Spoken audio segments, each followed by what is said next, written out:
Muy buen día, que el Señor Jesús les bendiga a todos, todos seamos prosperados y bendecidos en la gracia de nuestro Señor y nuestro buen Dios, que siempre está con nosotros, los pueda bendecir a todos conforme a la multitud de su misericordia. Vamos a iniciar este servicio, lo haremos en el nombre de Jesús. Señor amado Dios Santo, gracias te damos, Señor bendito, por la oportunidad que nos das de alabar y bendecir tu nombre, de glorificarte y poder escuchar el consejo de tu palabra. Te pido que bendigas a cada hermano y hermana. Seguimos orando por cada petición, pidiéndote, mi Dios, expresamente por mi hermano Víctor, que en el nombre de Jesús tú le puedas ayudar, orar y hacer soportar ese dolor que tiene en su rodilla. Señor, te pido que bendigas a mi hermana Nelly y que en el nombre de Jesús pueda ponerle bendición a todos los que necesitamos. Te pido, mi Dios, que bendigas a mi hermana Janet. En el nombre de Jesús, aleluya, tú puedas hacer volver su salud. Bendiga a don Manuel con una hora luego. A mi hermana Juanita, Jesús, que necesita tanto de ti, ayúdala, fortalécela y guárdala. Te pido que bendigas a todos los que tienen necesidad. Seguimos orando por nuestro pastor José Muñoz. Seguimos orando por todas las peticiones, por Ingrid Muñoz, por el pastor Julio Ramírez. Presente siempre en nuestras oraciones, mi Dios, bendiga a mi hermana Nelly, que la guarde y la cuide, Señor Jesús, que está en posoperatorio, y así nos ayude y nos fortalezca. A todos guárdanos en el nombre de Jesús. Amén. La gloria sea a tu nombre. Aleluya, la gloria sea su nombre. Estamos viendo, ¿cierto? Ayer comenzamos qué significaba bienaventuranzas. Hoy día vamos a hablar acerca de lo que la primera bienaventuranza, y vamos a leer el versículo 5 del capítulo 5 de Mateo capítulo 5 versículo 3. Dice de esta manera: bienaventurados los pobres en espíritu, porque de ellos es el reino de los cielos.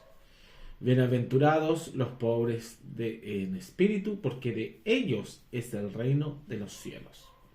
Señor amado Dios Santo, mi Dios, te pido que le añadas bendición a esta palabra, para que en el nombre de Jesús nos pueda ayudar en este día y fortalecer a cada uno de nosotros.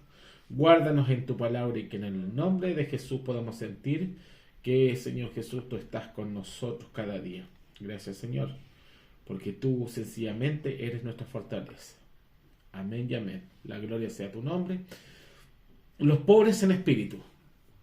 ¿Quiénes son los pobres en espíritu? Aquí muchos hablan acerca de aquellos que tienen muy pocos recursos espirituales, de aquellos que tienen muy poca avidez en cuanto a las guerras espirituales y a las situaciones que tengan que vivir.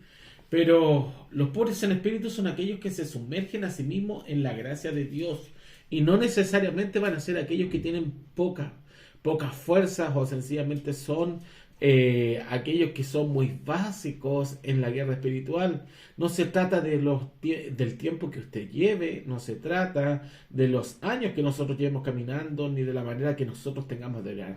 Se trata de la confianza que nosotros pongamos en el Señor, y de la renuncia que hacemos a nosotros mismos para que el Señor pueda obrar. Son quienes reconocen de forma personal su estado de bancarrota espiritual ante Dios, porque el único que puede hacerlo es el Señor. Nuestra fe, aunque muchos crean siempre tener una fe muy grande, siempre en nuestro haber va a haber falta de fe. Es por eso que la predicación siempre es tan necesaria acerca de la fe, para que nosotros podamos ser siempre rejuvenecidos y fortalecidos en la fe. Por ejemplo, tenemos el recaudador de impuestos en el templo golpeando su pecho y diciendo: Dios, ten piedad de mí, pecador. Y es una confesión honesta de que somos pecadores y plenamente carentes de las virtudes morales necesarias para agradarle a Dios. Es lo opuesto a la arrogancia, y en su forma más profunda reconoce nuestra necesidad desesperada de Dios.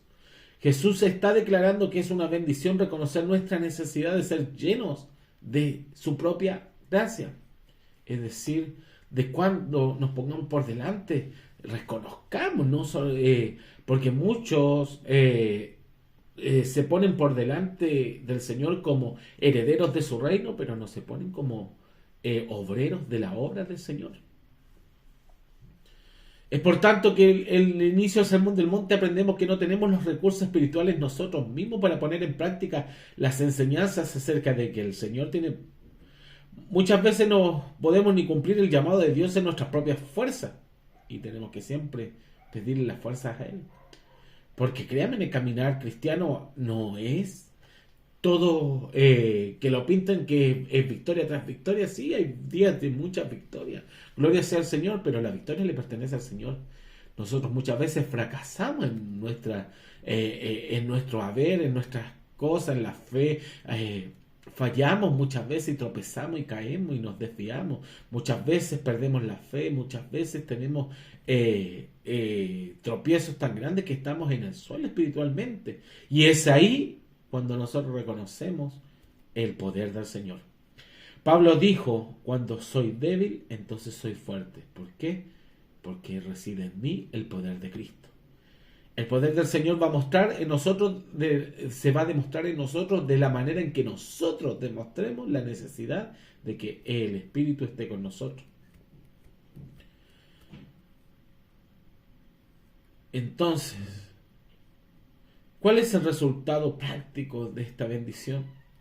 Si nosotros nos ponemos a pensar que nuestra vida está hecha para cumplir en propósito. Ellos saben que para alcanzar el propósito para el que fueron creados, lo que deben hacer y hacer, necesitamos nosotros de que ese propósito sea siempre el Señor ayudándonos. Porque muchas veces nos falta, muchas veces no tenemos fuerza, muchas veces no tenemos ganas, muchas veces nos desanima y nos desanimamos juntamente porque no estamos bien arraigados con todo el resto. Fíjese que una de las cosas importantes es entender que el desánimo en nuestro andar es porque no estamos bien arraigados en el cuerpo de Cristo. Porque si yo cayese en desánimo, pero estoy arraigado en el cuerpo de Cristo, va a haber otro que me va a sustentar con su mano y me va a decir, siga adelante. Y es la voz del Señor que me está diciendo, sigue adelante y no flaquees. Es por eso que el Sermón del Monte busca producir en nosotros una pobreza genuina de espíritu, de que el yo de nosotros salga para que el Señor pueda bendecir. ¿Cuál es el resultado práctico de esta bendición? Entonces, si somos pobres de espíritu, somos capaces de calificar honestamente nuestro propio trabajo y de esta manera no exageramos pudiésemos decir, nuestra hoja de vida, o alardearnos sobre nuestra posición, o porque llevamos muchos años caminando, entonces yo soy más fuerte que el hermano que lleva menos.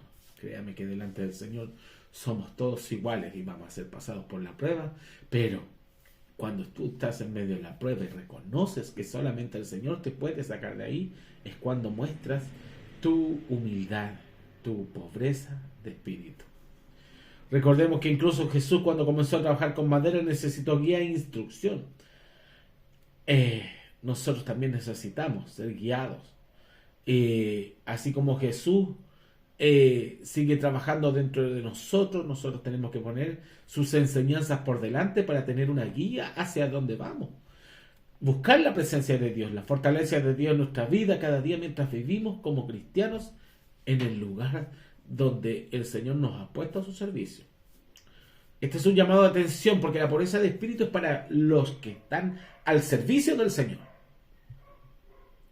Porque muchos dicen estar al servicio del Señor. No, sí. Y les preguntamos, ¿y cómo están? No, yo ahí estoy sirviéndole al Señor. ¿Y de qué manera le sirves? Eso es. Tenemos que preguntarnos hacia nuestros adentros, porque la pobreza espiritual tiene que hacer una autocrítica hacia mismos nosotros. ¿En qué está usted al servicio del Señor? ¿Usted está trabajando por los demás? ¿Usted está trabajando en el servicio que el Señor le ha puesto? Mire, el trabajo es súper sencillo. El Señor dijo primero la encomienda espiritual, que fue salir y predicar el evangelio a toda criatura. Segunda fue amarse los unos a los otros, preocuparse los unos a los otros. Y la tercera es librar batallas, orando y preocupándonos los unos por los otros. Es por eso que en un mundo caído de pobreza de espíritu puede parecer un impedimento para el éxito y avance. Porque la pobreza de espíritu para el mundo quiere decir de una persona que no tiene muchas actitudes, que en su espíritu, en su esencia, es una persona que carece totalmente de virtudes, de buenas costumbres o de cosas buenas. Sin embargo, frente al Señor, para nosotros una pobreza en espíritu, los pobres en espíritu son aquellos que dejan de lado su yo para que sea el Señor obrando. ¿Por qué? Nuestra arrogancia, porque nuestro orgullo, porque nuestro enojo, porque nuestra envidia, cuando el Señor comienza a vivir dentro de nosotros, comienza a menguar. Y comienzan a haber buenas virtudes, pero esas virtudes son frutos del Espíritu de Dios. Si el Señor no está, esas virtudes no están.